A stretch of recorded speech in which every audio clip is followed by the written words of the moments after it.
Fifth late fire moon. September, 3:59 a.m. Don't underestimate me! The crystal pellet of negative energy shot into the maid, Alpha, running toward Evil Eye. The physical attack, a combination of battering and stabbing, plus the negative energy, ate into her life force. Or rather, it should have. But she didn't seem to feel anything and just kept running. Gah! Evil Eye flew into the air. Having an enemy close was an extreme disadvantage for an arcane caster.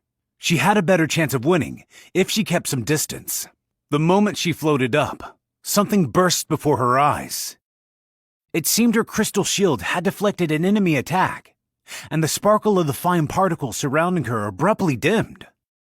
The shield must have neutralized a fairly powerful attack, but she felt lucky to have blocked anything at all. Crystal shield could defend against attacks of only a certain level or lower. Any higher, and they would pass right through. Again? The maid in the rear, Delta, was using firearms. Every time Evil Eye tried to fly up high, she got shot at. Ha!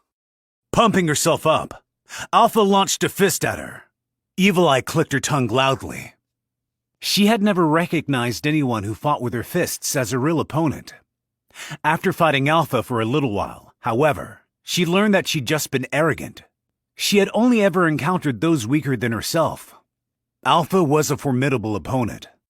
Whenever Evil Eye put distance between them, her opponent closed in several times faster, and she broke the caster's slapdash barriers with single strikes. The two of them felt slightly weaker than her, but she couldn't lower her guard for so much as an instant. She was always walking a tightrope. What made them especially tricky was their perfectly harmonized movements. When adventurers cooperated, their fighting power got a huge boost, so she figured these two had surely increased theirs quite a bit. Shit! Monsters teaming up and cooperating. That doesn't make sense! But she realized she was in no position to talk. The other members of her team were human, but she was undead. She was in the same position as the maids. A bang rang out, and the crystal shield around her weakened. It was as good as gone. Cursing, she frantically took some distance from Alpha, who was in front of her throwing a punch.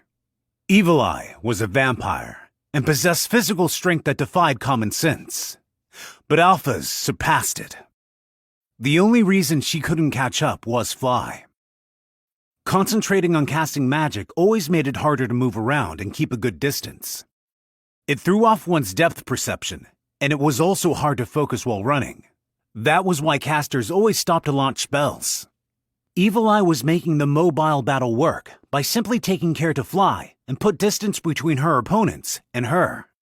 That didn't make her special. Pretty much any caster had trained with this strategy, although how well they could execute it depended on the individual ability. In that sense, her ability was first-rate. She had the flight powers of a vampire and 250 years of practice. Even Evil Eye, with all her know-how, had to focus to escape from Alpha. She was moving literally in a huge circle around the entire square, but she had two opponents. With a hard bang, her barrier completely disappeared. She had the feeling she wasn't getting her money's worth out of Crystal Shield if it disappeared after a grand total of 3 hits. But considering the level of her opponents, it couldn't be helped. Sandfield! All! Sand spread throughout the area, trapping Alpha, but it didn't reach Delta. She couldn't use this wide-ranging area of effect spell when fighting with her team for fear of affecting them, but it obstructed enemy movements with the sand clinging to them. It also had the secondary effects of blindness, silence, and distraction. Not only that, but thanks to her ace move imbuing the sand particles with negative energy, it ate away at the maid's life energy. It was a tier 5 spell of her creation, one of the strongest cards in her deck. But Alpha's movements didn't slow, and she didn't even seem to be taking any damage. What the heck? She appeared to have perfect resistance to both travel obstruction and negative energy. I applaud you! You certainly have your resistances all set! Instead of returning the compliment, Alpha blurred. Her kick flew at Evil Eye's face as if she'd perform a short-distance teleport to appear right in front of her. As her mask crumpled with a screech, Evil Eye was knocked far back. After bouncing along the ground, thud, thud, and finally coming to a stop, she shook her spinning head and stood up. By then, Alpha was already practically on top of her.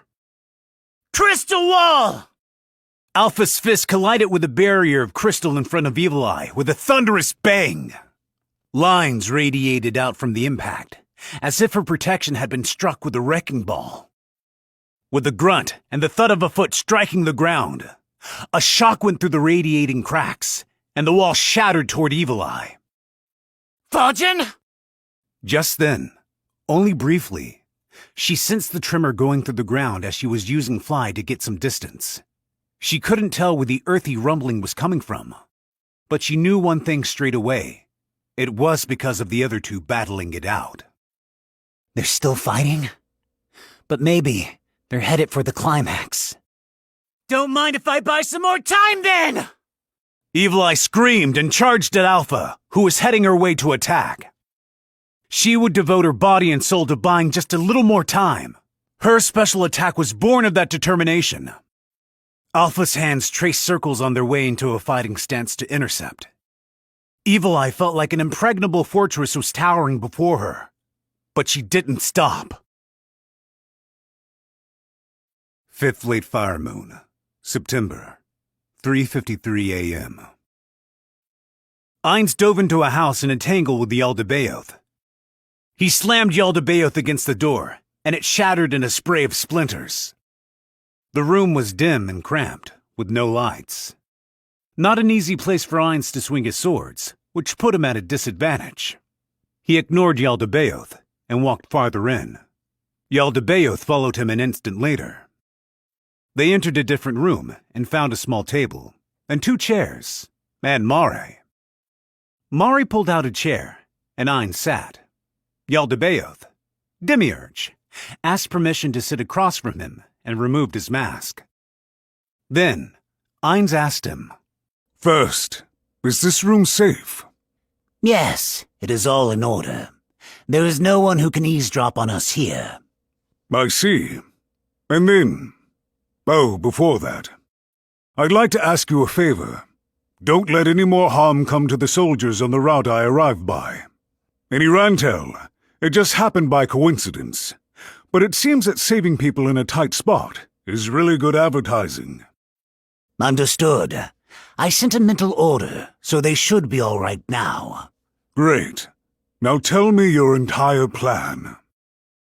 When Narble had messaged him, he'd said he would explain everything when they met up, so Ainz hadn't heard anything yet.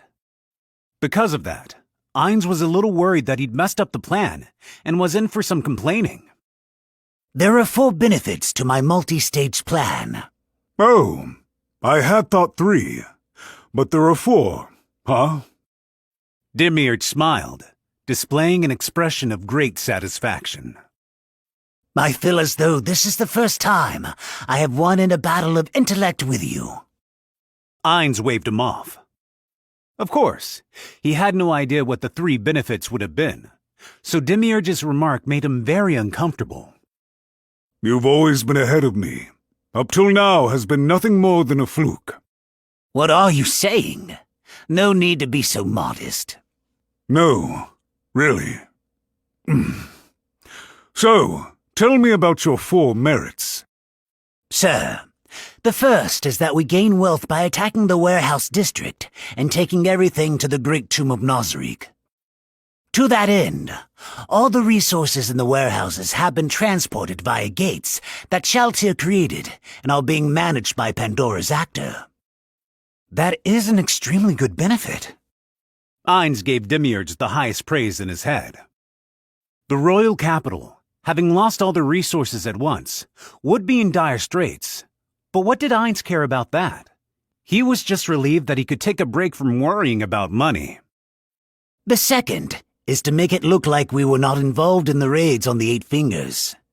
As I'm sure you have realized, if we had only attacked 8 Fingers' bases, people might have begun to wonder. If we weren't careful, Someone might have found their way to Sebis. So I extended the range of the damage to make it look like we had a different objective. So, the best place to hide a broken twig is in a forest. Is it that easy, though? What are we supposedly after? Take a look at this. Demiurge made a signal, and Mare, who'd been standing by, brought out a bag and opened it. Inside was a statue of a demon.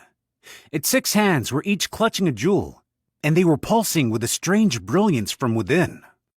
The spell contained within these jewels is Armageddon Evil.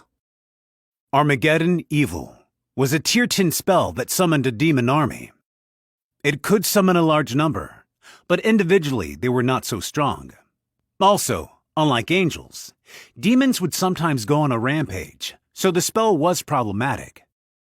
Its practical uses were rather limited. Often, casters took advantage of the fact that demons weren't allies and used them as sacrifices for ritual spells or special skills. This use of the spell was similar to the way Shaltir had killed her kin with the pipette lance. This is an item Lord Ulbert made. Should we make use of it here? Considering the level this world's tiered magic was at, it certainly wouldn't be strange for the demon Yaldabaoth to attack with this item as its target. Then, Ainz remembered what his teammate, Ulbert, had been like during their guild's heyday. One of the world items allowed its user to summon an unlimited number of demons, enough to bury the world in them. It caused a huge mess, and when Ulbert heard about it, he merely created this item in imitation of it. Of course, all it could do was cast 6 spells at once, and he lost interest in it upon completing it. There was a clear sense of regret hanging around Demiurge. He must have been reluctant to expend something his creator had devised. Ainz reached into space and took out the item he had in mind. Demiurge, you can put that away. Use this instead. The item Ainz took out was similar to Demiurge's demon statue, but had 3 fewer jewels, and the overall quality of the statue was inferior. Ulbert made this item too. It was just a test, so he was going to throw it away. But I thought it was a waste. So, I had him give it to me. You can use it, right? I could never use one of your items, Lord Ainz. Really? Then, I'll give it to you. You can use it however you want. But Ulbert might be embarrassed if his failed project stays lying around forever. My word, for you to bestow such a wonderful item onto me, I humbly thank you. Demiurge got out of his chair and kneeled down on the floor. Mare scrambled to follow suit. Cut it out, Demiurge. Don't you have more important things to do right now? Think of it as a token of my appreciation for your loyalty. We Guardians were created by you, the Supreme Ones, so it's only natural that we should devote ourselves to you completely until the moment we expire. Then, to be spoken to so mercifully time and time again, and receive such fabulous rewards. From the beginning, you had my absolute dedication. But now, I will redouble my efforts to become even more loyal. Indeed. I'll have great expectations for your increased loyalty. And you should stand up, Demiurge. As I said, I think you have things to do. Yes, my lord. My apologies. Demiurge sat back down, and Mare stood by behind him. So yes, the story is that Yaldabaoth attacked the Eight Fingers bases looking for this, and then occupied the royal capital's warehouse district. The theft of all the things in the warehouses is part of that. And of course, it will be my plan to discover this item Lord Ulbert made in one of the Eight Fingers base's storehouses. I see. And what is the plan's third benefit? Right. We have taken most of the humans who were inside the wall of fire I created, and carried them off to Nazariq. I believe we will have many uses for them. And Yaldabaoth will be the one who gets the bad reputation for it. Ainz murmured that he understood, but he did have one question. Is it really so advantageous to us to have Yaldabaoth getting a bad reputation? Couldn't we just make it the fault of some random monster? Oh, so... The point is to earn this reputation. That is correct. I'm thinking to make Yaldabaoth king of the demons. Ah, I get it. You're going to use him for one of the plans I ordered you to carry out? Demiurge bowed, saying, That is correct. And Ainz recalled the orders he had given him. He tasked Demiurge with a number of things. This must have been for the one about creating a demon king.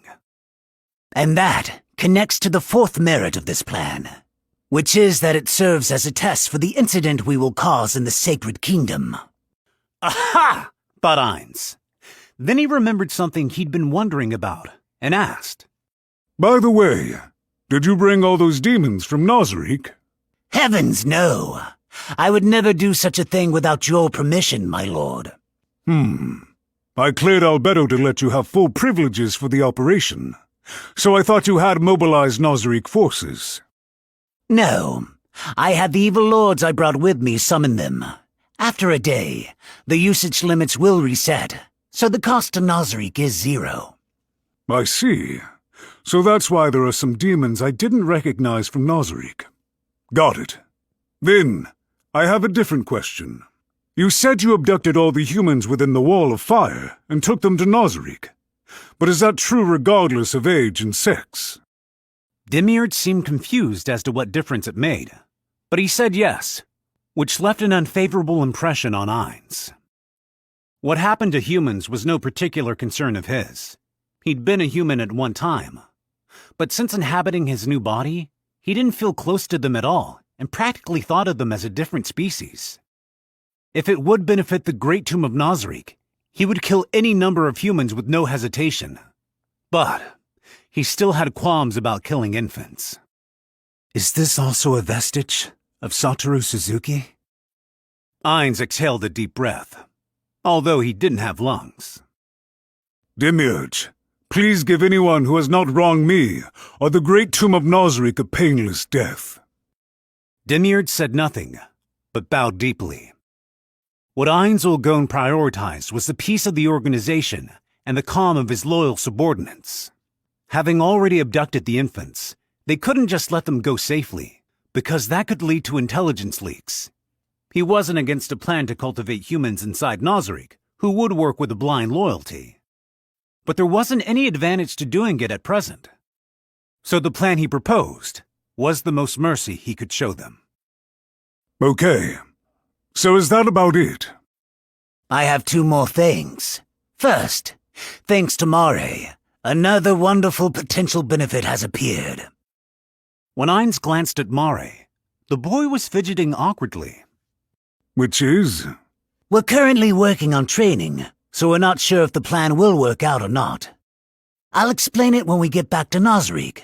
Then, the other thing is that since they haven't appeared so far, I would imagine there is a good chance that the people who brainwash Shaltir don't have anything to do with the kingdom. Ah, I see. So, is there something you need my help with? Not aside from repelling me in this battle right now. I'll do my very best to make you look good, my lord. Got it. Then, before I drive you off, do you mind beating up my armor? If it makes it through this without a scratch, it will be hard to convince people I fought someone as strong as you. Then, would you please take it off? I couldn't possibly attack it while you're wearing it, Lord Ainz. If I take it off, it'll get all dented, and I won't be able to put it back on. For the battle with Shaltir, I had the blacksmith make me pre-broken armor. That was how I was able to wear it. If you pummel the suit while I'm not in it, I won't be able to get in. Ainz chuckled to himself. The Guardians weren't sure if they should laugh or not, and had vague looks on their faces. Lord Ainz, wasn't that armor made with magic? Nope, this suit wasn't. You might have thought so since I'm wearing it as a caster, but the reason I can equip this is because I used a spell that turns me into a warrior. After messaging with Albedo on break on the way to the capital, I changed just in case something came up. It seems like that was a good move. Sustaining the spell to turn into a warrior, on top of his other continuous spells, meant that the constant consumption of MP negated his natural MP recovery, which meant the amount wouldn't increase. If he cancelled the warrior spell in an emergency, He would start off with fairly depleted MP, but he felt it was the right choice to operate as a warrior this time. If he hadn't, there would have been a lot of issues starting around the time his first fight with Demiurge had occurred. When he heard Ainz's remarks, Demiurge's narrow eyes crinkled into slits. As I would expect, you have everything in the palm of your hand, Lord Ainz. I can't believe I thought I could match intellects with someone so sharp. It seems you are out of my league. He murmured softly as he smiled. Ainz's back began to sweat, although that shouldn't have been possible. Oh, should we get back to it soon? Demiurge, I'm counting on you to rough up my armor. Understood. Mare, I want you to send a signal to everyone. Can you cause an earthquake as you promised? 5th late fire moon, September, 3:56 a.m. Eat this! My electric shock! Lightning flashed and hit one of the maids. Ah! Oh dear! With an extremely contrived scream, she was launched a bizarrely long way back, as if she had jumped herself. And just like that, she disappeared down one of the streets. With a dainty grunt, the maid with rolled curls threw a dagger. The knife seemed to lack motivation, and described a leisurely arc before hitting Narbril. Kya! With a scream, uttered with a totally normal facial expression, Narbril pursued the maid who had gotten knocked back. Intima went silently after her. They all ran, one after the other, down a street. In front of Narbril was the maid with braids. Behind her were Intima and the one with rolled curls. It was like a pincer attack, only with absolutely no tension. Of course there was none. Why would there be? What little will to fight there had been had completely melted away, and the atmosphere had shifted to one resembling schoolgirls chatting at a cafe. Okie doke. Negredo has taken measures against surveillance in this area, so we should be safe. Really? In that case. Long time no see, Lupu. The maid with the braids, Lupus Regina Beta, laughed through her mask. Long time no see, nah. Haven't seen you since Lord Ainz hauled you off. I've been back to Nosric a few times, but you were always at the village. Yeah, guess we're always just missing each other. Actually, haven't seen you in a while either, so. I haven't either, but shouldn't you talk a little more? Oh, it bugs you like Yuri, huh, so? It's okay. I know there's a proper time and place, just like N. Okay then. By the way, why isn't Intima talking? I guess she doesn't wanna. That little bitch stole my voice. Ah. Narbril nodded. Intima hated her real voice. That must have been why she wanted to avoid talking as much as possible. I want to steal her voice. As usual, she was wearing a bug, so they couldn't see her face, but the intensity of her anger and urge to kill was expressed well enough. You can't. Lord Ainz left with her, so if she doesn't make it back alive, it will hurt Sir Momon's reputation. Intima pouted at Narbril's response, but she didn't argue back. Their master's reputation are her own desires. There wasn't a combat mate among them who didn't know which to prioritize. She's pretty strong, huh? What's her name? I don't care about that cranefly's name, so I don't know. I think it was Evil something. You're awful. Haven't you guys been fighting together so far? Solution responded instead of Narbril, who had scowled at the word, together. Pretty sure she's Evil Eye, from the Blue Roses. She was in the reports from Master Sebas. Oh yes, that was her name. Narbril affirmed. Once someone had said it, she had a feeling that was correct. You okay, nah? Not going senile, are you? Can you remember the names of humans? I can. It might be important for work, so I pay attention to proper nouns. Me too. Or more like, me and the humans get along pretty well. It's no trouble for me. Narbril was just a little shaken by the realization that she was the only one. Just as she was thinking that maybe she should pay more attention and learn their names, They heard an explosion. The buildings on either side of the back alley blocked their view, but they could guess who had caused it. Huh. Seems like they're fighting for real over there. It's Yuri and Shizu, after all. Those two would take it seriously. But if the battle hasn't been decided yet, that means they aren't going all out. If it were me, I'd fight all out until I was practically dead. Evil Eye is pretty strong. If it all came down to level, Yuri and Shizu probably couldn't beat her. The faces of the combat maids darkened for the first time during this fight. Except Narbril. She was confident. They'll be fine. All eyes were on her as she continued. I think Evil Eye is an elementalist like me, an arcane caster who specializes in a specific type of energy, and then specializes even further. It makes her attack power really high, but neutralizing her specialization will weaken her. The Earth Tree has acid, poison, and gravity, right? So how does she use crystals? There's an Earth type that specializes in gems. Limiting herself to crystals probably made her even stronger. Specialized in pure physical damage magic that deals both crushing and stabbing damage? That's a bit tricky. How would I kill Evil Eye if it were me? All four of them were thinking about it when the ground shook. It felt a little different from the shaking caused by shockwaves. An earthquake!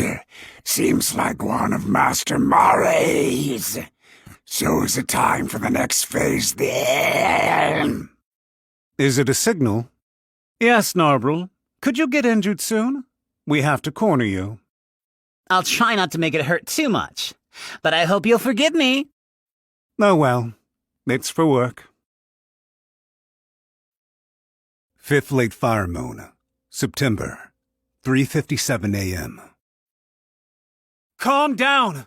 Please, calm down! Climb called out, trying not to raise his voice too much. But all the people in the warehouse were making a racket, so he wasn't loud enough to quiet them down. My wife got taken away! Mom and Dad! Voices of every age and gender combined into a single wave breaking over Climb.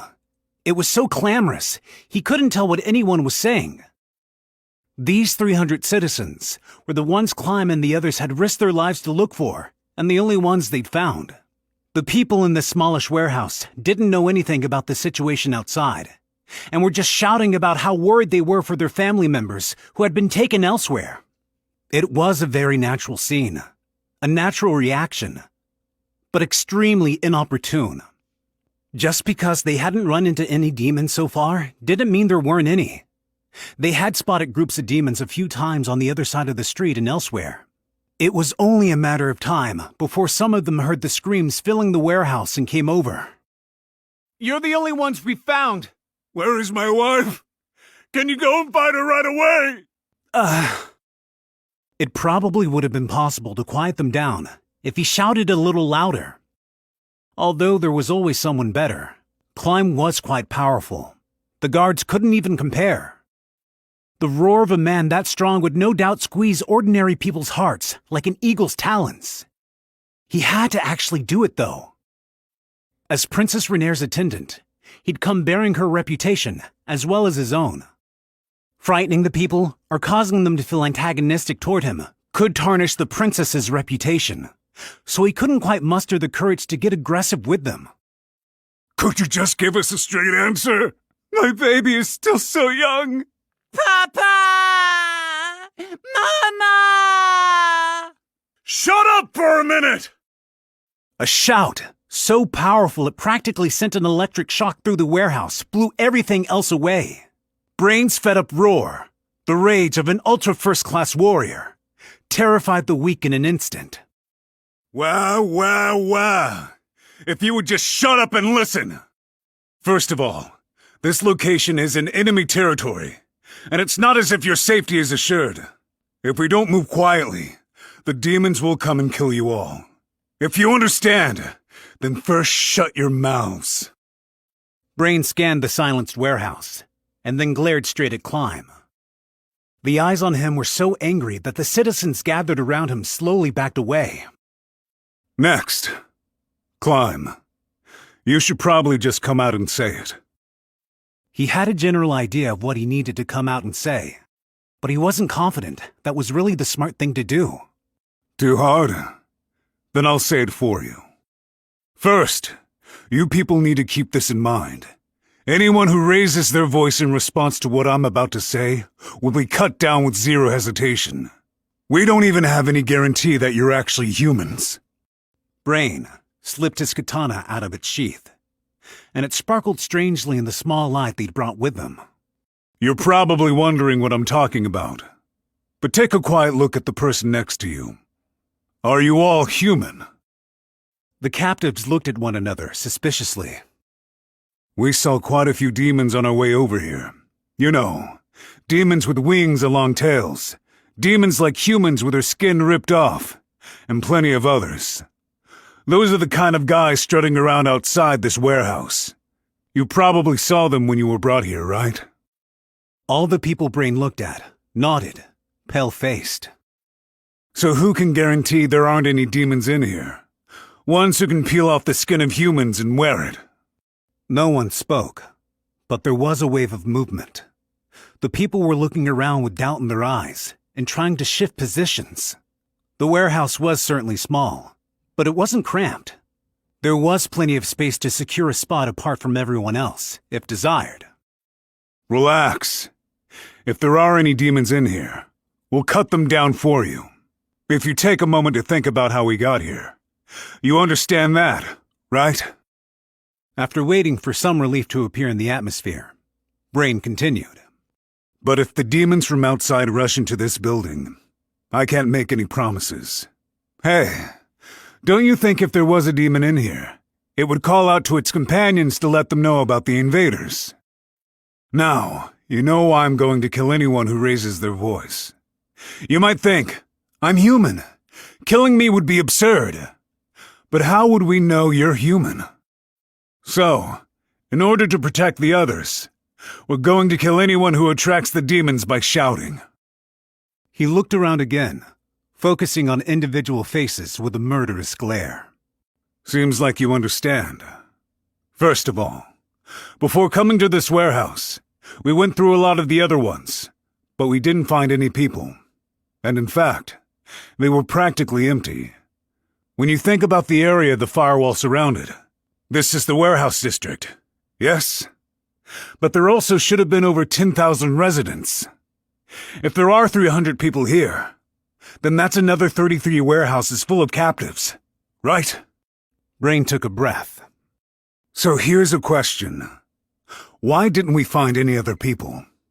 It's entirely possible that we had bad luck. We did avoid places that seemed heavily guarded by demons. But what if they were already taken from the warehouse district to some other location? Doesn't that make more sense? Uh-oh. And we have no way of knowing where the new location is. But these are demons doing the abducting, so they can't be very nice. Climb could hear the sniffling of some people who'd figured out what he was getting at. And if you stay here, you'll probably be carried off by the demons too. That's why we're evacuating now. Just remember this. We're still in demon territory. If you don't try to move both quickly and quietly, you'll be killed during the escape. Hey, you. Looks like you have a question. I'll allow you to ask something, but only you. The frightened man he pointed at with his katana asked in a quiet voice. What if we stay here? You'd probably get carried off, to the awful kind of place a demon would want to take you. Brain shot a fierce look at the lady who wailed, and she lowered her voice immediately. I'll allow a question. My son is only 3, so maybe it would be better to stay here and get taken to the same place. I see. Well, I'm not going to put any effort into rescuing people who don't want to escape. This kid might want to, but not me. I'd like you to remember that it's entirely possible that your child is in another warehouse being saved by another squad right as we speak. If you still want to stay in spite of that, I won't stop you. But then, you'd be creating an orphan, and I sure can't handle looking after it. Brain spoke coldly to the gloomy commoners. I'll say it again. It's nearly certain that you'll be carried off by the demons if you stay here. If you're okay with that, then I won't stop you. After all, it's totally possible that we'll leave this warehouse and get killed by demons as we try to escape. That was where Climb chimed in. He needed to say something. That said, we'll do our utmost to protect anyone who makes up their mind to escape. I hate to be burdened, but I'll listen to Princess Renaer's soldier. I'll protect you. Okay then, we move in a few minutes. You're free to stay. You're also free to discuss among yourselves in lowered voices. Do what you like. Nothing that could be called discussion occurred. They might have still been anxious that their neighbors were demons, and many people preferred running, hoping that they would be able to reunite with their family members saved by other groups. There aren't any other squads. We went around to a lot of other warehouses. At most, there are 2 or 3 more that are safe. Brain knew that, but he glared around fiercely, gripping his katana tightly, to make sure no one raised their voices. Climb approached him. Bowing slightly, he addressed him in a lowered voice. Thanks, Brain. You did what I should have done. Don't worry about it. That's not the kind of thing you can say, attached to the princess. I'm practically a mercenary, so it shouldn't cause any trouble for me. I only acted as the whip. Still, thank you. Brain smiled awkwardly. Well, it's a pain to repeat myself a zillion times, so fine. I get it. I accept your gratitude. Huh. He's back, huh? Walking toward them, at the other end of Brains's gaze, was the thief. He'd been on alert watching the situation outside. It wasn't as if he was rushing back, so they figured he wasn't there to tell them of approaching danger. What's up? Oh, it's nothing, Mr. Umglaus. No sign of approaching demons, but as you all but said, it's a matter of time. Yeah, this could just be their last stop. You were watching the outside, right? What was that earthquake a bit ago? No idea. Maybe a fissure opened up, and demons surged in from the demon world. Please don't dream up worst-case scenarios. Sorry, Climb. Sorry. Anyhow, should we get this show on the road? Just as Brain was about to raise his voice to address the people, they heard something landing outside the warehouse. In the hush that immediately followed, the thief crept closer to the door and took a peek outside. Then he waved his hands. It was a sign they decided for demon. Then he signed, a strong one. Brain and Climb looked at each other. Then they quietly went over to the thief. As they watched in silence, they saw the creature. Unlike all the others they'd seen so far, they sensed an immense strength from this one. Almost 10 feet high, its physique was bulky with muscle. It had bat wings on its back. Its head was the skull of a goat, or something similar, and it was gripping a gigantic maul. It was looking toward the warehouse, and Climb and the others peering out felt it met their gaze. Perhaps it had sensed them with some kind of magic. Now, it was undoubtedly waiting for them to come out. That thing's strong. Brain murmured. Without a doubt. The thief answered. Climb nodded in agreement. He quietly looked at Brain. He'd gotten scolded back then with that Shaltir monster. So this time, he intended to obediently accept it if he got told to run. Climb. Fight with me. Yes, sir. Climb answered in a voice that was quiet, but loud enough. You're okay with that? Yeah. Look at that thing. He must have just escaped a fight. He's all beat up. I don't know how it would go if he weren't wounded at all. But if we rush him now, I think we have a good enough chance at winning. Brain slapped Climb on the shoulder and said he expected a lot out of him. Climb nodded emphatically and activated the power of the ring Gazip gave him. The ring, made by a Dragon Lord with ancient magic, had the power of temporarily boosting a warrior's powers. With it, Gazip Stronov, the strongest man in the kingdom, could enter the hero realm. But Climb couldn't get that far. Even if he used his martial art, release brain power along with it, he still wouldn't be half as strong as Brain. He could, however, achieve the power of a mithril rank warrior, Shall we? Brain took point and was about to walk outside when the thief called out to stop him. Mr. Unglaus! Maybe it's about time you started calling me Brain. You're older than me, and I just feel weird being called Mister. Okay, Brain then. What should I do? You stay here, Luckmeyer. That thing could be pulling a feint. If it gets close, I'll help. If it comes to that, we'll be counting on you. Let's go climb. I probably don't need to tell you, but stay on your guard. Yes, sir! 5th late fire moon, September, 4:03 a.m. Evil Eye grunted as she took an attack to the stomach. Her body barely felt any pain, but she hadn't completely lost her human senses. Whenever she took an attack, she couldn't help reacting. Alpha spotted the moment of distraction and used the opening to attack her head-on. The explosion-like impact knocked the wind out of her and sent her flying. She felt the negative energy flowing through her body decrease sharply. She couldn't use the strategy of converting physical damage to magical energy loss. Her objective was to buy time. If she ran out of magical energy, she would lose the ability to fight. So she had to consume equal parts life energy and magical energy. Covered in dirt, she used Fly to force herself upright. Then, she saw Nabe get knocked out from a side street. She was a mess. Evil Eye headed her way. The reason they weren't coming after her was probably to wait until they were in the same place to kill them both at once. When Evil Eye tried to help her up, she sprang to her feet. "Oh, it's you," she said, cold and rough. She's beat up enough that her life should be in danger, but something isn't letting her feel it. Either she's not scared to die, or she believes Momon will slay Yaldabaoth before that happens. Evil Eye figured it had to be one or the other. Can you still fight? Of course, no problem. It was a stupid question. Still, this woman surpasses your average human. Is she a demigod too? She had a number of injuries and was messy with blood and dirt, but it didn't seem like she was fatally wounded. In fact, Evil Eye's injuries might have been worse.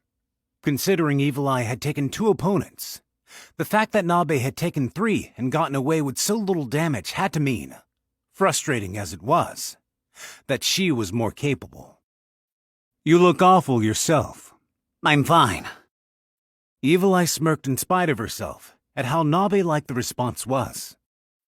Nabe shouldn't have been able to see her face since she was wearing her mask, but she must have picked up some vibes because a dubious look appeared on her face. Nah, I just thought that response was very you. I see. What should we do now? What should we do? You mean how we should buy time? Evil Eye turned a penetrating glare on their 5 opponents. The Bugmaid's desire to end her life pierced her like a spear. From the others, perhaps because they thought she would be easy to kill, there was surprisingly little hostility. That too. There's nothing we can do. If there were 2 of them, like there are of us, we'd be plenty able to win. But when they're as strong as us, and there are more of them, that's as losing battle as it gets. What if we ran away? If we turn our backs and run, they might not follow us. If you want to do that, I'll protect your rear. Nabe's regular features twisted up in disgust. When you're that beautiful, even making an ugly face like that doesn't ruin it. Evil Eye thought, although it was an out-of-place observation. Suddenly, someone went flying accompanied by the sound of a collapsing building. The figure bounced off the ground and continued rolling. Evil Eye gasped, though she wasn't breathing. She thought for a second it was Momon, but it wasn't. The one who'd been launched away was Yaldabaoth. The sight of his reeling figure all beat up excited her. She didn't even have to wonder who had dealt him such severe wounds, who had knocked him all the way over here. She looked in the direction he'd come from and could make out a warrior standing there. His raven black armor had taken heavy damage, making it clear in one glance what an intense fight the two of them had been having. Still, comparing him and his solid stance to Yaldabaoth, who was practically flat on the ground, was more than enough to tell who was in the lead. Evil Eye allowed herself to feel the surge of joy and squeezed both her hands into fists. Momon slowly lowered his swords and called out to Yaldabaoth. This is kind of fun. How to say? Real, I guess. I feel like I'm actually fighting. So this is how the Vanguard felt. I was so cornered in our close-quarters exchange earlier that I couldn't feel it. Seems I've caught combat mania. Anyhow, you can come at me as hard as you can in that form. There's no taunt more bitter than telling your opponent to use all their strength on you, thought Evil Eye. But then she shook her head. Maybe it was what he wanted. Since he was so strong, Momon probably didn't have many opportunities to go all out. He probably defeated his enemies before he could get serious. To a man like that, facing an opponent against whom he could use his full strength must have been a joy. Very well. The demon must have taken it as derision. He replied with a deep, bitingly sarcastic bow.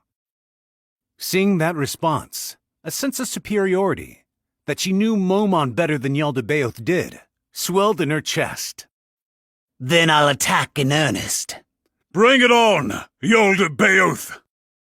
With those words as the trigger, the pair clashed at the point exactly between them. Their exchange was like a repeat of the time Evil Eye first met Momon. Long fingernails repelled ultra-fast chain attacks. They were blocking Momon's huge greatswords, so they had to be far harder than ordinary nails. Momon took a giant leap back. The jump's power was so weirdly great that it seemed almost like he'd use fly. Then, he threw a sword up into the air. As her eyes focused on the whirling blade, her peripheral vision caught Momon pointing a spear out of nowhere. The spear had a crimson head, like a swirl of fire. He launched it at Yaldabaoth.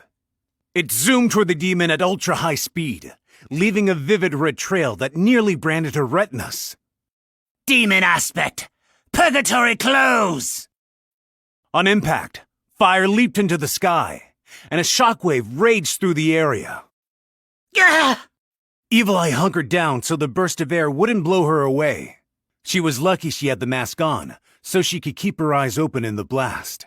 As she watched, Momon neatly caught the sword that dropped straight down back to him, as if it were slicing through the wind.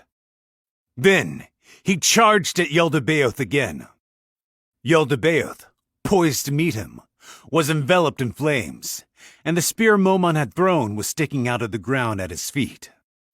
Momon swung the sword down, and Yaldabaoth caught the blade with his hand. That second, the demon's hand started smoking, and the sword slowly sunk into his fingers. If you can melt a weapon of this level, you must have strengthened that power, huh? As an adventurer of the highest rank, Momon's weapon had to be made of fairly high-quality metal. Still, Yaldabaoth was able to produce flames that could melt it.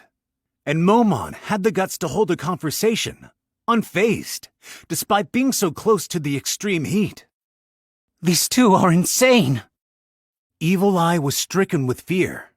She'd known, of course, they were both powerful, but she still couldn't stop trembling. As you so wisely perceive, I've increased my fire damage with a skill. Suddenly, something black began to mix into the leaping flames. Hellfire! Yes, I can't have you escaping unscathed just because you have perfect resistance to fire. Momon backed up in retreat for the first time, but Yaldabaoth wasn't about to allow that. Now, Yaldabaoth was the one closing the distance and repeatedly attacking Momon. Momon used his greatswords to continuously block attacks that would have slaughtered a human in the blink of an eye. In the midst of a close-quarters battle, so fierce his metal armor was starting to glow red with heat, Momon took a bizarre weapon out from somewhere and swung it. Frostpain rebuilt! I say burst! A torrent of freezing chill burst from the weapon, causing a sudden drop in temperature throughout the area. It was powerful enough to freeze fire, but Yaldabaoth's hellfire was hotter. Still, it did give some temporary relief from the heat. Evil Eye could hear Yaldabaoth's surprised shout from where she was. What in the world is that? Same goes for the spear. While I can't use magic, I'm using weapons with attributes. I built this imitation Frostbane as an experiment, and as a bonus, I made it stronger than the real one. It's also a way to cast the high-tier spell it contains 3 times per day. But I guess it doesn't work very well on someone of your caliber, since I can't boost it with skills. The conversation they were having was unreal. Even though they were engaged in a battle to the death, they were chatting casually to confirm each other's abilities. Something Gagarin once said popped into Evil Eye's head. As a warrior, sometimes when you're trading blows, you start to understand how your enemy feels. Almost like your old friends. At the time, she wondered what the heck she was talking about. But now, I guess she was right. Evil Eye had grown to understand a ton of things over the course of this one day. She resolved not to doubt Gagarin so much anymore. Seeing the closeness the pair had developed, Evil Eye felt a little jealous. A man, clad in raven-black armor, the surface of which had lost its luster, perhaps due to being melted, and a masked demon wearing a suit that was somewhat torn after being slashed up. They were 2 beings fighting a life-or-death battle in a realm that transcended human capability. But to Evil Eye, they almost looked like pals. You truly are powerful. You too, Yaldabaoth. So how about this? I have a suggestion. Momon said nothing, but gestured with his chin that he should continue. I'll take my leave about now. So shall we call this a good duel, and both withdraw? No, to propose more precisely, I will withdraw for now, so I'd like you to not follow in pursuit. You can't play games with us! Evil Eye screamed with rage. After sowing this much confusion and death throughout the city, forgiveness was way too much to ask. But, in a quiet voice, Momon acquiesced to Yaldabaoth's suggestions. Sure. Evil Eye's eyes widened under her mask, and she looked at him. She couldn't comprehend why he would cave to Yaldabaoth's proposal while he was ahead. Perhaps sensing her confusion, Yaldabaoth shrugged with a sheesh. As much as the fact pained her, he looked good doing it, so tall and slender. I have no idea why Mr. Momon brought such a stupid woman with him. If you think a little bit, don't you understand why he took my offer? Evil Eye was mute as he continued. Your friends have been fighting desperately in order to send in Mr. Momon and keep his battle from being interrupted. Have they not? Aha! So that's why no demons intervened in our battle. Do you really believe that? Evil Eye felt like she'd been stabbed in the back with an icicle. I have a demon mob standing by to attack the entire city at any time. Oh no! Marquis Raven's men were patrolling the city, but she didn't think they would be able to handle all the demons Yaldabaoth had ready. He'd essentially taken the entire city hostage. So if we beat him here, killing me won't make those demons disappear, you know. One word, one mental command from me, and they'll spread all over the city. Of course, there aren't that many, so you can probably handle them. But who knows how many casualties will result. But we don't have any guarantee that you'll keep your word. No. Even Yaldabaoth couldn't guarantee that he would win if he kept fighting the super elite warrior Momon. So, I'll completely withdraw, so please forgive me. At least don't chase after me. If not, I'll take you all with me? How convenient. But if the capital was taken hostage, they weren't on equal terms. I see. Evil Eye respected Momon from the bottom of her heart. He read between the lines, and that's why he took the proposal. No, taking it was probably the only option he had. Now then, It seems like the gallery has gone quiet. So I'll take the liberty of withdrawing. It's too bad we won't get to complete our objective of recovering that item. I pray you and I never meet again. Yeah, I hope the same, Yaldabaoth. It seemed like Yaldabaoth smiled beneath his mask. As soon as the maids had gathered around him, they all disappeared at once in a high-tier teleportation. They're gone. Evil Eye floated up into the air to see what had become of the wall of fire. There was nothing left of it. All she saw was the night view of the city, albeit more troubled than normal. Maybe the curtain has fallen on this disturbance for now, but what will be the outcome of so many casualties and expenses be? A being called Yaldabaoth, whose power surpassed those of an evil spirit. The elite warrior Momon, who is equally powerful. When the world finds out about these things, how will it change? Where are we headed? Evil Eye shook her head to clear away the jumble of thoughts. They could take their time later to think about what would happen next. For now, she had more important things to do. She landed on the ground and spread her arms wide. She ran at full speed with a scream of joy that could also have been taken as a battle cry. Her fly spell was still in effect, but at times like these, running seemed more apt. She was heading toward Momon. Perhaps she startled him? He practically got into a fighting stance. Ignoring that, she leaped at him. It was like sprinting directly into a wall, but with Evil Eye's physical damage resistance as a vampire, she was unharmed. She hugged him. You did it! You won!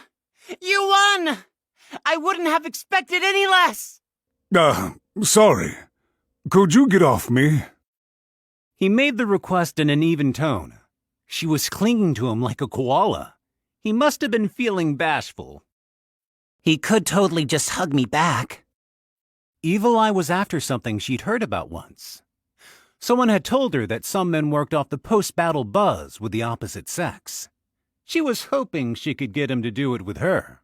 Evil Eye glanced at Nabe, who was frowning sharply. Don't mind if I do beat you to the punch.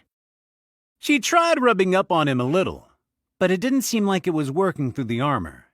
And when she hit a dent, it hurt. Momon sighed. Nabe, do you mind helping me put away my swords? Realizing her efforts had been wasted, Evil Eye let go and detached from the tree that was Momon. Yeah, I should time my advances better. Now that Yaldabaoth has seen how strong Momon is, the chance he doesn't keep his word is probably low. But there are still other people fighting, and we need to hold funerals for the dead. We can't just give in to our desires in this situation. The demon battle was certainly over, but Evil Eye's battle as a woman had only just begun. Running over the options for the next move, she looked up at the sound of metal clanging. There was a group running toward them. Adventurers, soldiers, and... the captain of the Royal Select? And everyone else? Gazov Stronov was there, as well as Lakius and Tina. Not only that, but Gagarin and Tia were there too.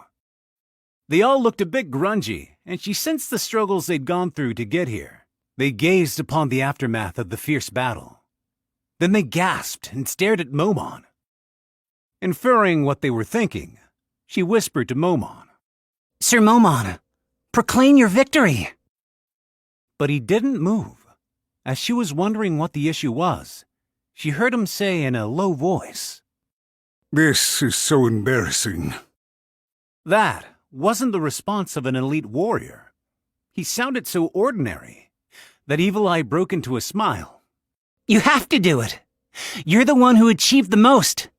Please just resign yourself. He sighed. Yeah, you're right. I should do it. Momon gripped a sword and thrust it up into the air.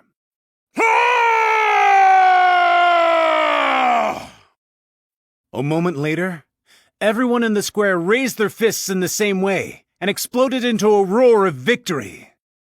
They praised the name of Momon, the hero who had saved their country. Epilogue. 6th late fire moon, September, 8:45 a.m. The maids were lined up before Sebas, a total of 41 homunculi. In front stood the dog-headed head maid, Pistonia S. Puppy Dog. All the maids performing general duties inside Nazarick were present. Everyone, this is a new maid who will be working for Nazarick. Pleased to meet you. I'm Suari Nina. She bowed deeply, and the head maid greeted her on behalf of herself and her staff. They exchanged a few words, and Suari didn't seem particularly frightened. In the first place, besides the sewn-up scar down the middle of her head, her face was that of a gentle-dyed dog, and the maids behind looked like humans. They didn't have scary appearances like grotesques did. Still, it wasn't as if her fear of others, due to her previous situation, had disappeared. The reason she was able to handle things had to have been that she understood the circumstances she was in, and knew she had to work as hard as she could. If I don't keep an eye on her, she might have a breakdown. While Sebas was thinking of her, the formalities ended, and Suari walked off with one of the maids. She turned back to look at him. When he nodded, she nodded back and walked on without turning around again. Master Sebas, how much should we train her to do? Woof! Please aim to have her pass as a Nazarick maid. Do, however, train her appropriately given that she is only human. Understood. Woof! Her dog face warped to bare her teeth. It was the face of a predator about to tackle its prey, but her eyes were gentle. I thought her being a maid was just a stopgap. What do you mean? Sebas responded, puzzled because he honestly couldn't see what she was getting at. Woof! No, I mean I thought you would retire when you got married. Woof! What? Sebas's face twitched, and Pistonia's soft laughter echoed across the 9th level of the Great Tomb of Nazarick. 7th late fire moon, September, 4:51 p.m. Climb checked the time and whether Renair had a guest or not. Once he was satisfied there was no conflict, he opened the door to her room. Inside, where everything was tinted red by the evening sun, his elegantly beautiful master was sitting in her usual seat.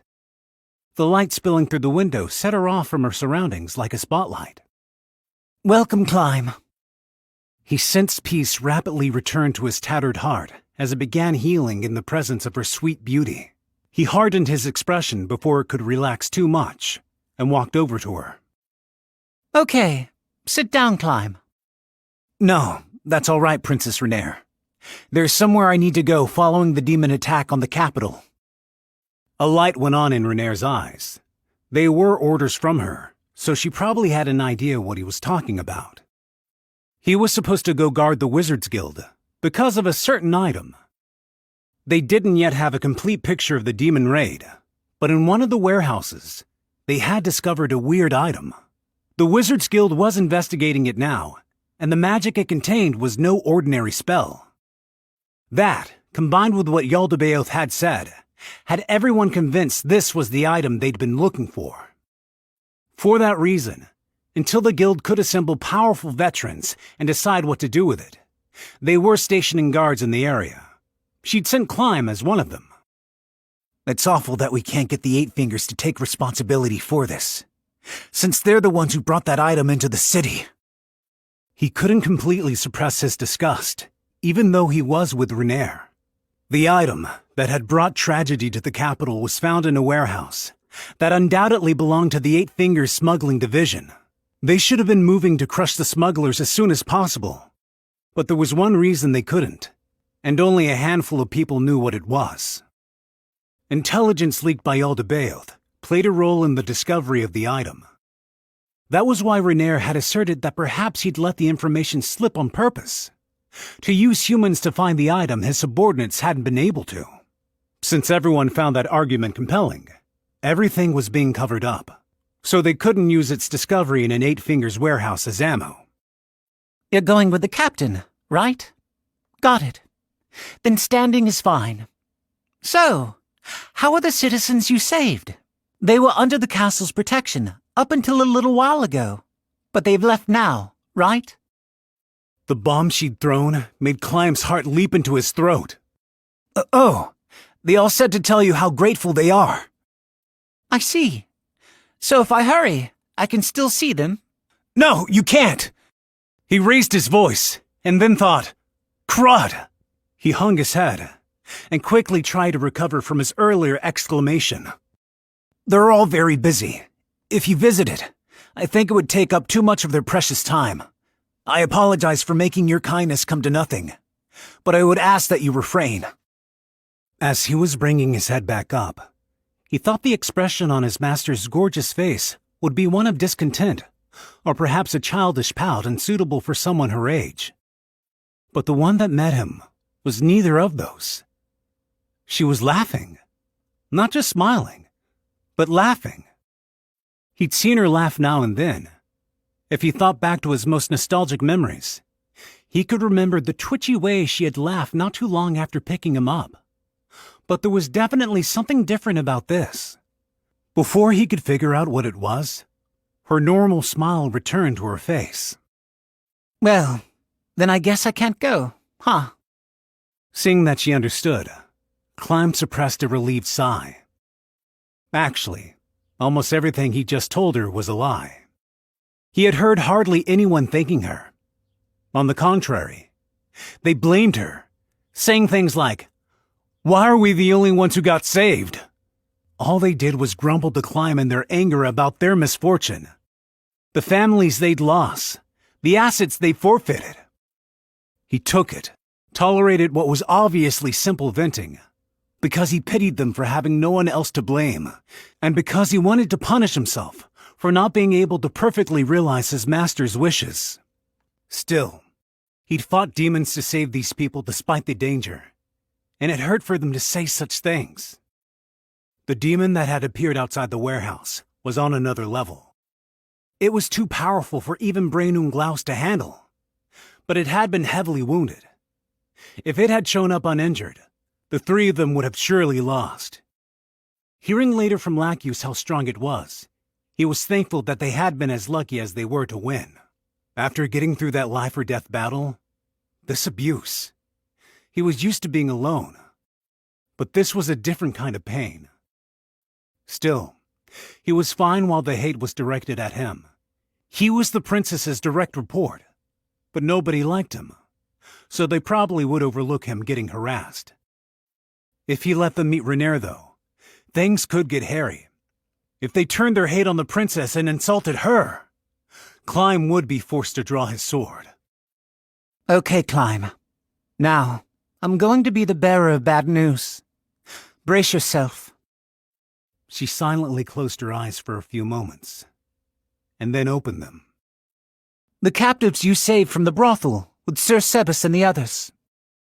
They've been killed. For a split second, Climb didn't understand what she'd said. Then he asked hoarsely, Why did that have to? From what he heard, they were going to shelter at the guardhouse for a little while, and then be transported to Renaer's domain. It was my fault. At first, I thought I would have some adventurers escort them. But then the disturbance happened, so I couldn't hire any. With no other recourse, I hired some mercenaries and sent them instead. But she shook her head. No one made it. It's not your fault. Not even a little bit. It's the ones who attacked them who were wrong. No, I should have been more careful. If only I hadn't let them go. I thought it would be dangerous in the capital with less protection during the disturbance. If I had sent you with them, maybe things would have been different. And what can I say to apologize to the adventurer who introduced those mercenaries to me? Tears formed in the corners of her eyes. Climb's chest felt tight. Maybe it was an error on her part, but in that situation, it was the best move. So who could blame her? You didn't do anything wrong, Princess Renaer, he declared, and she was so moved she stood and hugged him. He was about to put his arms around the small torso against his chest, but stopped himself. It would be entirely unacceptable to do that. But how in the world did the information get? I have no idea. There was a period during the disturbance where the castle guard was looser than usual. Could it have leaked then? I had them leave right away, though. He couldn't say there was no chance of that. Or rather, he was certain it had something to do with the guardhouse, given the fact that the rescued captives had been under its protection. Where were the corpses found? In the slums, inside the capital, apparently. I don't know the details. And where are they now? Buried. Why? If we take a look at the wounds, we might learn something. Climb, please don't. We can't disgrace these girls any further. At least, let them be at peace in death. Understood. Climb was struck by her tenderness. She did have a point. He was ashamed of his lack of consideration. He tried to go too far in the pursuit of truth. But don't worry about it. You didn't do any... well, what you said before. She smiled. Her eyes were red, but the tears were done falling. Yes. Climb broke into a smile. Sorry to hold you up, Climb. Do your best out there, okay? Regretting that her warmth was moving away from him, he banished his desires.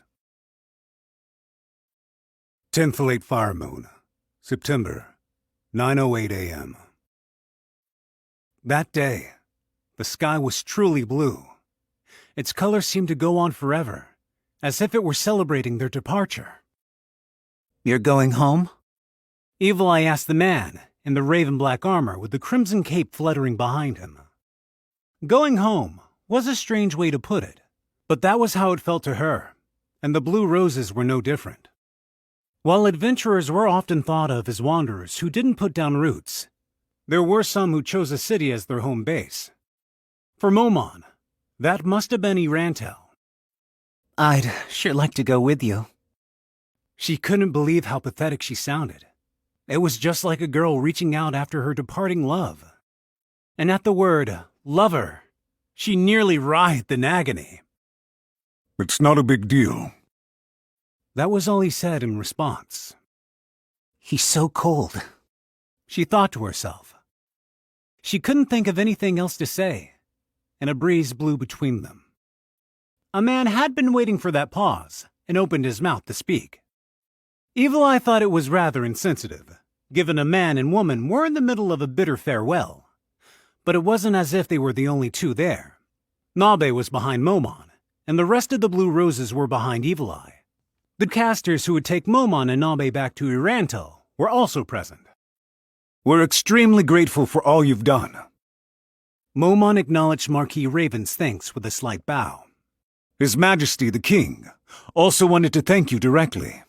But the name of the adventurer who had fought one-on-one with the enemy mastermind Yaldabaoth and repelled him had spread far and wide among adventurers, ordinary people, and nobles alike.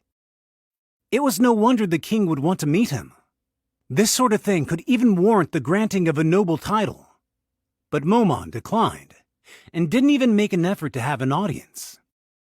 It probably wasn't a very appropriate attitude. To the nobles, who prioritized their honor over everything, this behavior by an unknown toward the king, someone above them, was arrogant. There were those who said he'd slighted the king. Among the adventurers, some said he was being incredibly rude. A few nobles even went so far as to say that letting Yaldabaoth go was a mistake, and that the reason he hadn't been able to finish him off was because the two of them were in cahoots. Marquis Raven had been able to silence those, threatening them by telling them. Since I made the request to Momon, I'll consider those remarks a personal challenge. So what would you care to do? To their denunciations, Momon had replied, I'm an adventurer who took on a job and performed it. That's all. It doesn't warrant a reward from the king. And if he was going to reward me, I'd like to ask him to thank all the adventurers who participated in the operation. Which quieted them down. But that didn't mean the smoldering fire was extinguished. They just realized that insulting Momon any further would only injure their own reputations. Evil Eye remembered the explanation Lacuse had given her. It wasn't hard to imagine that without Momon, the disturbance wouldn't have been resolved, and more damage would have resulted. The reason only the Blue Roses and Marquis Raven were seeing off such a hero was because of the difficult position he was in. After this operation, people's opinions of adventurers, the king, the second prince, and Marquis Raven had improved, and their opinions of the nobles worsened. Of course, the nobles had an argument. The royal capital was the king's territory, so from their point of view, as leaders of their own domains, they had no obligation to use their soldiers to protect the city, even if they felt like they should. In light of the possibility that the demons might attack their mansions, it was only natural to prioritize their own defense. After the disturbance, the nobles faction started taking the firm stance that any man who didn't protect his own domain couldn't be called king. And the king's faction, they pushed the fact that rather than go into hiding, their monarch had dared to lead the army. And so, the power struggle between the two sides intensified. The ordinary residents of the city, who had nothing to do with the power struggle, harbored seeds of discontent for a different reason. Why did these self-important nobles protect only their own houses and not ours? Thus, the ones who had desperately fought were so lauded, and that bothered the nobles. This vicious cycle eventually led them to turn their discontent on the adventurers. They only fought so hard because they were getting paid. According to them, Momon, the adventurer now considered strongest in the kingdom, surpassing even the other adamantites, was the epitome of this. There was no way any of them would come to see him off. Even the handful of nobles who liked him were in a difficult spot that made it hard to say so after the faction war heated up. The reason Marquis Raven had been able to attend was because of his position flitting between the factions. A letter of thanks jointly signed by the king, the second prince, and the princess has arrived. There is also a plaque that exempts you from all tolls within domains under direct royal jurisdiction, and a dagger from the king. Evil Eye could clearly hear Lacuse's sigh of admiration as a noble. A dagger given by the king was like a medal for a noble or knight who distinguished themselves in battle. If the nobles found out about this amid the intensifying power struggle, there would be trouble. The king's decision to award Momon's efforts with one, despite that risk, could only be called magnificent. I thought he was just an old guy who did nothing but breed conflict, but I guess I have to reevaluate him. Momon casually took the dagger and other items, and handed them behind him to Nabe. Well, the nobles might just consider this a decent enough reward and not say anything. Evil Eye said abruptly. The nobles would probably not be terribly amused, in any sense of the word, if someone with both popularity and power was promoted to a noble rank. And it would be problematic for them if a warrior even stronger than Gaziv were to join the king's faction. So if the idea of the king bestowing a rank on Momon came up, they would erupt in opposition, and their basis for the argument would be the dagger. He'd already given him a reward, so wasn't that enough? Maybe they'll just tolerate this with no problem, thought Evil Eye, but the people next to her disagreed. That's naive, Evil Eye. Sweetie, the king is a step ahead. Huh? That dagger is given to knights and nobles. That means that later, when the king appoints Mr. Momon and the nobles complain, he can bring up the dagger. He doesn't give those to ordinary citizens. You guys knew that, right? Supposedly he's already been given a rank along with the dagger. He's managed to bulldoze through some tricky logic. I see. I can't believe you figured all that out. I'm proud of it. Don't underestimate a former a ninja. Well, I'm going to get going soon. Marquis Raven, thank you for everything. Not at all. I hope we can continue our good relationship going forward. I hope the same. And Blue Roses, as fellow adamantite rank adventurers, I think we'll be speaking often. See you again sometime. Yes, Mr. Momon. Now that we've seen your power, we feel a bit sheepish to hold the same rank as you. but we'll work hard to approach your greatness. Looking forward to teaming up with you again. Lacus and Momon exchanged slight bows. Then Evil Eye felt Momon's gaze turn to her. It was definitely not her imagination. The proof was that he seemed about to say something. Evil Eye felt her unbeating heart give a thump. If he had asked her to join his team, she wouldn't have been able to refuse. That would essentially mean betraying the friend she'd been through thick and thin with so far. But she couldn't lie to herself about her feelings. After a few hesitant stops and starts, he sighed and turned away. As he did, his crimson cape waved dramatically. He walked away, and Gagarin said teasingly, Got rejected, huh? No, that's just the kind of man he is.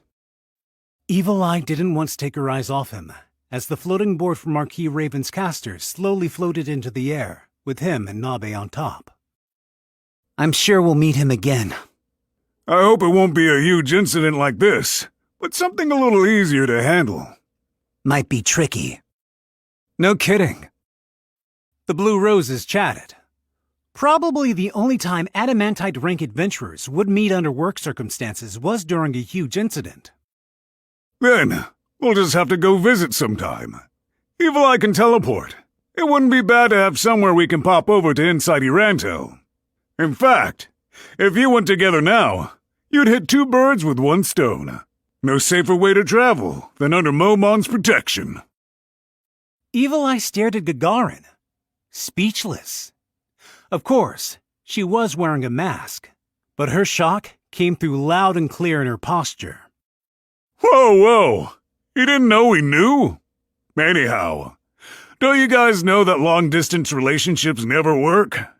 Well, I guess you're not technically going out yet.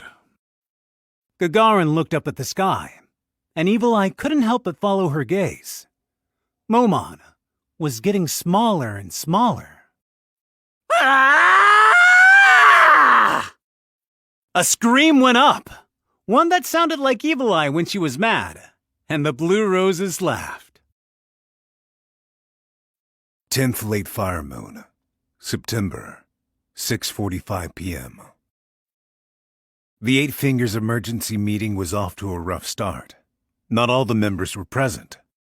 One of those missing was Cocodor, but since everyone knew he was being held at the guardhouse, he wasn't the acute problem this time. The issue was the other missing member, Zero. They knew he wouldn't betray them. That was what made it an even bigger problem. According to the intelligence they'd gathered, Zero's death was a confirmed fact.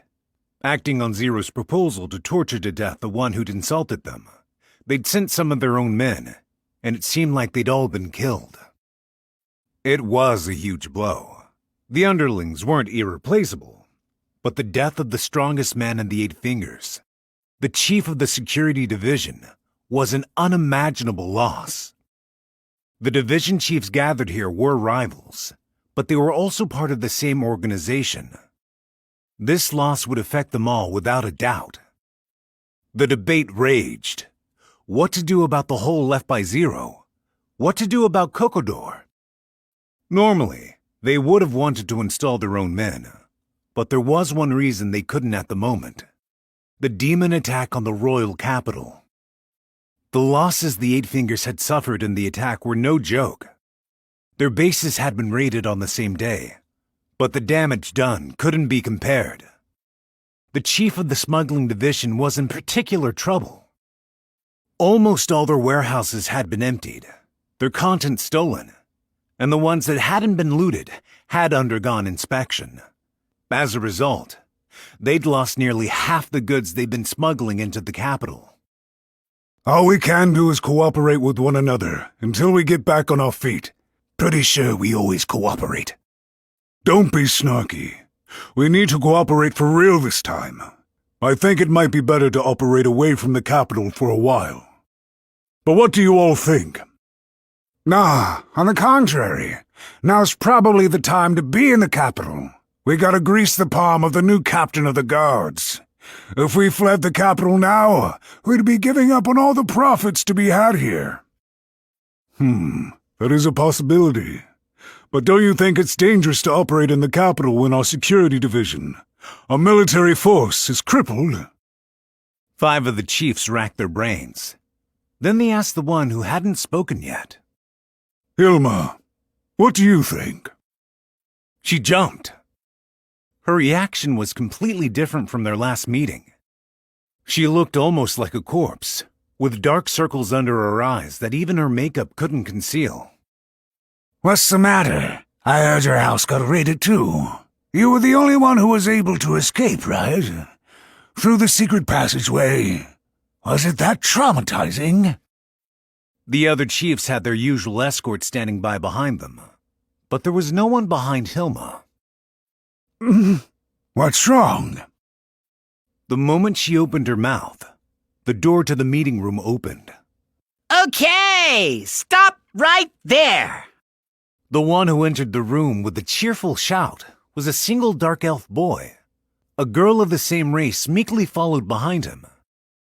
Everyone present was so stunned, they couldn't react. Perhaps their handling of the situation would have changed in the case of adult dark elves. But these were children, a total mismatch for the current atmosphere. Before assuming they were enemies, everyone wondered if someone had brought them here intentionally. So, starting now, you're all going to be minions of our master. It was silent enough to hear a pin drop. He must have assumed they didn't understand what he'd said, because he rephrased it. The ever-sacred Supreme One has judged that he would gain more influence by conquering you than the leaders of this country. So all your crimes will be pardoned, and you'll become our minions. Slaves? Puppets? Well, whatever. Anyhow, congratulations! When the dark elf boy clapped his hands, the timid girl followed suit, holding her staff under her arm. Congrat... The fuck is this? The division chiefs had hesitated precisely because they didn't know who these elves were, whether they were friend or foe. Once they judged them to be enemies, the rest happened very quickly. Their underworld lifestyles meant they had already switched gears, and the first order of business was to find a way to keep themselves safe and survive. Killing their opponent would be put off till later. It wasn't clear if the Dark Elves were the main force or not, but if they could barge right through the door into this Eight Fingers executive meeting, they had to have control over quite a bit of this place. That meant that even with the elite escorts the chief of each division had brought, they probably couldn't win a fight. Unless their opponents were total idiots, they would have eliminated any chance of their losing in advance. That was precisely why everyone's top priority was escaping. No one hesitated to use their escorts as shields. Everyone thought of the same thing at the same time and leaped into action. But it was far too late. One of the chiefs tried to stand up, and he was the first to realize he couldn't move.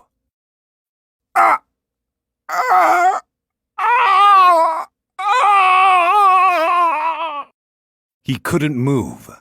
His tongue was paralyzed and couldn't form words. Drool just dribbled out of his mouth. Whew. The dark elf boy exhaled. Then he smiled broadly. So, for starters, you're all invited to a fun place.